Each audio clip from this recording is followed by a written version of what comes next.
Greetings, ladies and gents, and welcome to this latest edition of Tales from Outer Space. And as always, I hope that you enjoy. Story number 1, Semper Ficia, written by Alt Phil. The war with Earth didn't go so great. No, next question. The old Cloud Talk veteran grumbled his answer and looked around the class for another Cloud Talk student with a claw raised, and a question not so distressing. The students, however, responded with non-answer, by all of them raising their claws excitedly. So, you want to know more? The old warfighter said dejectedly, as the class positively thrummed with excitement. Kids today always wanted to hear about the humans. He began to unfold the story, as he told it many times before. First contact with the humans, the students fell silent, rapt and eager, hissing quietly at each other with the smallest sound for distraction. Why, all right, it was our planet, gone through right to conquest. It wasn't even very important farming planet, with only a small temperate zone. The old honored veteran begins. Farming planet MST-3333 was a dust ball with a massive underground freshwater ocean. The water was pure, clean, and flowed up into the rice soil, ideal for the harsh food crops of the Sindai race who colonized the planet. The Glow attack found the soil on this planet was also ideal for the favorite tea-like beverage. So, naturally, the Glowatok Empire blessed the Sindai colonists' souls and ordered the attack. It was fast, thorough, and no undue suffering of those ordered to die was allowed. Their bodies were treated with respect and returned to the Sindai. What the Glowatok didn't know was that the Sindai recently found and befriended the humans.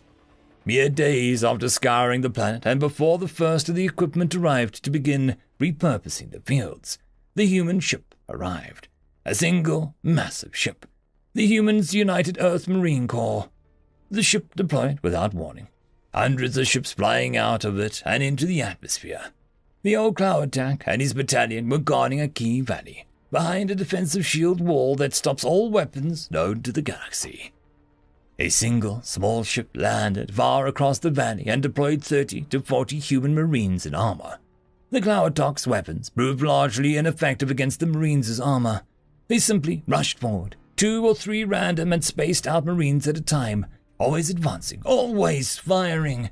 An unstoppable, oncoming wave of deadly, accurate marines. By the time you'd get your rifle targeting one marine, you'd be exposed for far too long. The old Glowatok had watched no less than 10 of his companions in arms have their heads explode from the human marines' deadly accurate kinetic projectile weapons. A full third of the human marines peeled off from formation, using jump jets to quickly move up into the side of the valley, gaining elevation up the hill and assuming a position to the side of the fortified shield wall. Then they rained down hell upon Glowatok's exposed flank.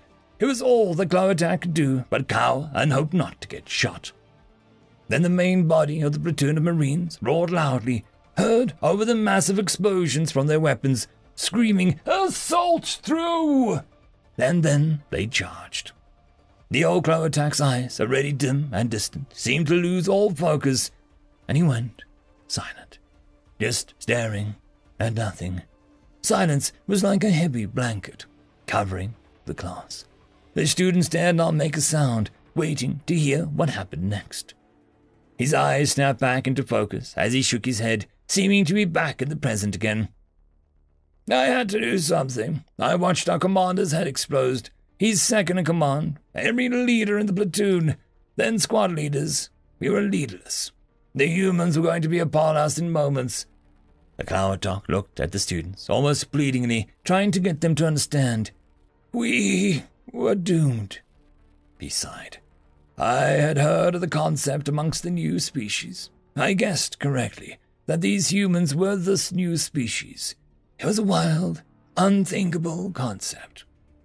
Surrender, he said, the word and concept foreign in his mouth. The students whispered and mumbled excitedly, yes, surrender, as in deciding to stop fighting, to decide to win by losing. To this day, it feels wrong, but I saved all of those lives.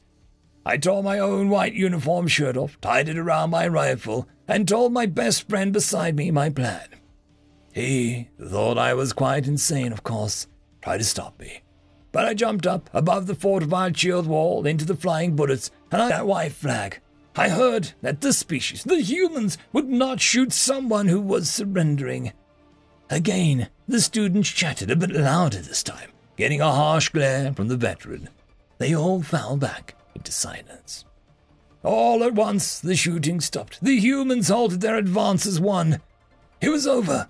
I'd won by losing. I had saved the rest of the battalion's lives. A single human marine stood up and calmly walked right up to me. He simply said that he would accept our full, unconditional surrender.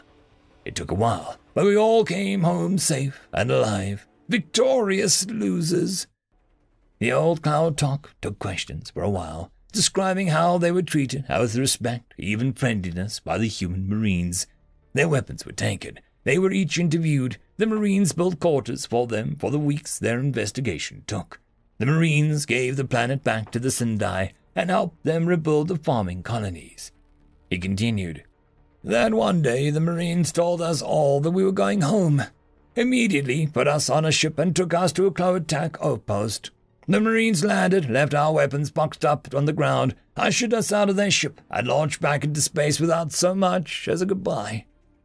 He went on to answer questions, now patiently and less gruffly, about coming home to his mate and children, and now they spent the weeks together in near constant embraces, thankful to have survived.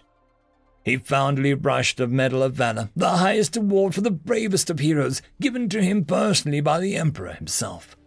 We feared the humans after that. For years, our whole empire was terrified the humans would destroy us. They threatened to if we attacked their friends again, but we never did, so they never did. In fact, they established trade and wanted to become our friends. It wasn't until the Brickstick attacked one of our small farming planets that we became friends with the humans. The Brickstick killed our farmers, and so I once again did the brave thing. I went to the humans myself. I braved going into their space, alone, certain that they would not kill me, because I've seen their eyes full of mercy, firsthand.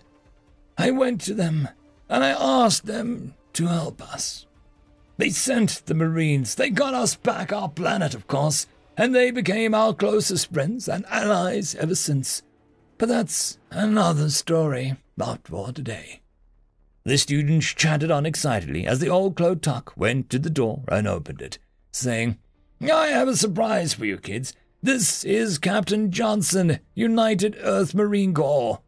With that, a massive human walked into the classroom, balancing impossibly on two legs, towering as twice as high of the tallest Cloatak, wearing a breathtakingly perfect uniform, eyes twinkling with merriment. And in a booming voice, he thundered out a friendly greeting with a smile and a wave. The kids' chattering exploded in excitement, and the teacher fainted. And that is why this recruit joined the United Earth Marine Corps drill instructor, to be the first Cloatak Marine, because there is no greater friend and no worse enemy. The young Cloatak student, now grown up to the first Cloatak Marine recruit, stood proudly in front of his rack in the position of attention, with a massive human marine drill instructor towering over him. His DI stared him down for the longest time. Then the DI handed Cloatak recruit back his rifle, and simply said, Carry on, recruit. End of story. Story number 2. Galactic Evolution, written by Lane Meller. He was bored. So bored. Paperwork and more paperwork. It was just never ending. Let's Eyestalk strained as he surveyed the latest requisition form. A new species had recently been discovered and had already requested its own place in the Senate, along with the required accommodations.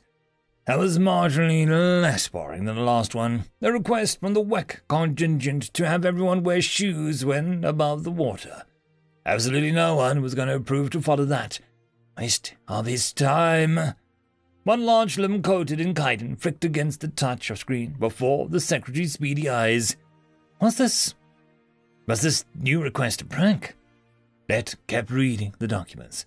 Atmosphere requirements: breathe 78% nitrogen, 21% oxygen, and less than 5% mixture of neon, helium, and hydrogen with the pressure of more than 65 millibars and less than 2 bars of pressure. Air must be purified, and anything over 21% in oxygen levels may lead to oxygen toxicity in species.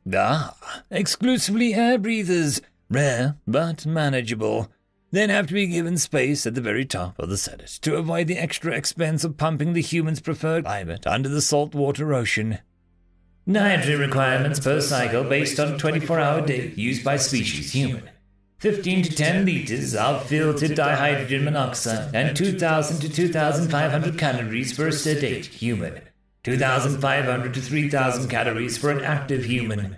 Humans have a wide variations in shapes and sizes, so this is just the most common averages and may be subject to change due to outside factors. Let was shocked. That was a massive amount of food, and they could not even drink anything but filtered, unsalinated water. How had they survived this long? A diagram of a human being showing the muscular, skeletal, and vascular systems of the average male human. 4 limbs, no exoskeleton, no claws. He choked. They were mammals! Sentient mammals! Let almost stabbed himself with his own claw at such a radical difference from every other alien on the Senate. How had humans avoided carcinization?